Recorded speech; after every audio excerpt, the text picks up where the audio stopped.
Assalamualaikum warahmatullahi wabarakatuh. Halo teman-teman semua, kembali lagi bersama saya Lutfi Aprilia yang akan menjelaskan atau sedikit merangkumkan apa saja sih yang telah kita bahas pada pertemuan ke-15 kalau nggak salah ya teman-teman semua.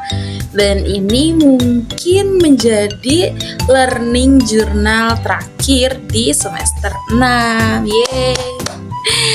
Karena senangnya karena telah melewati mata kuliah ini dengan senang, dengan alhamdulillah dengan lancar gitu kan ya.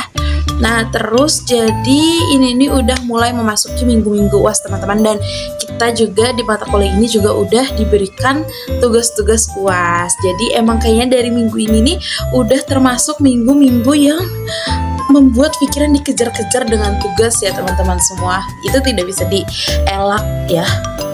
Nah jadi kemarin itu pertemuan terakhir itu pertama seperti biasa ya, dimulai dengan membaca doa dipimpin oleh salah satu orang yang ada di kelas. Terus habis itu ada sesi public speaking karena ini emang sisa 2 orang aja ya teman-teman.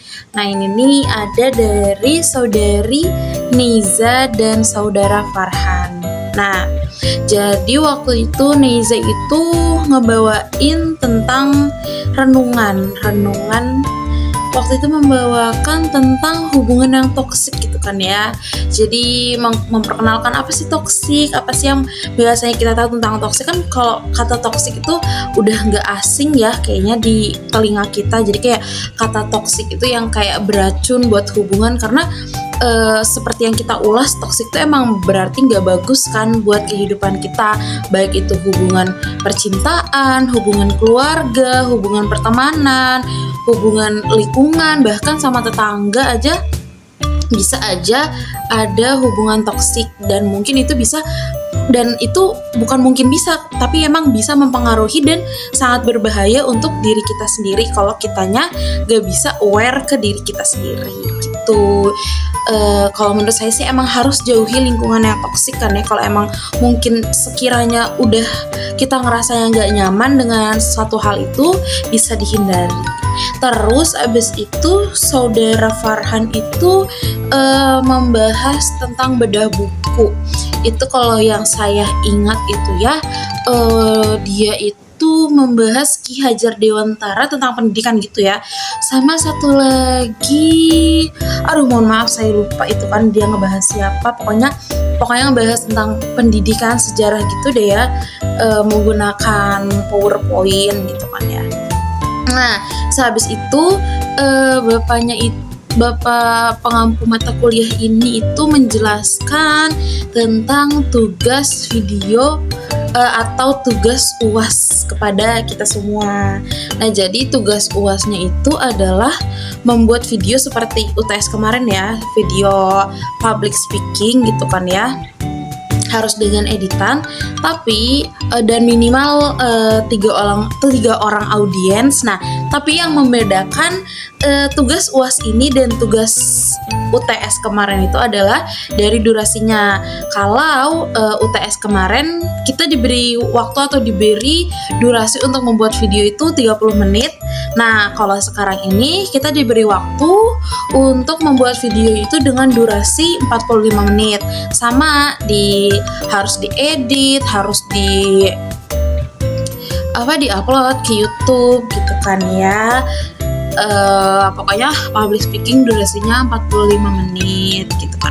Terus habis itu ada pemaparan, maksudnya saya itu harus dibuat sinopsis gitu kan ya. Sinopsis apa sih yang kita jelaskan pada video itu, mohon maaf ya agak belibet. Nah terus selanjutnya itu ada presentasi kelompok terakhir yang ngebahas tentang ice breaking. Nah kalau ice breaking ini pasti udah nggak asing kan ya. Kalau menurut saya sih ice breaking ini nih sangat bagus atau sangat menarik kan ya, karena ice breaking ini bukan hanya kita praktekkan di kelas, pernah dipraktekkan di kelas, tapi ice breaking ini juga dipraktekkan kalau kita lagi penyuluhan keluar gitu, atau kita sedang observasi keluar. Karena apa? Karena kalau dari ice breaking atau cara kita menyampaikan ice breaking ini kayak membuat para audiens ini kayak uh, attention lagi ke kami, kayak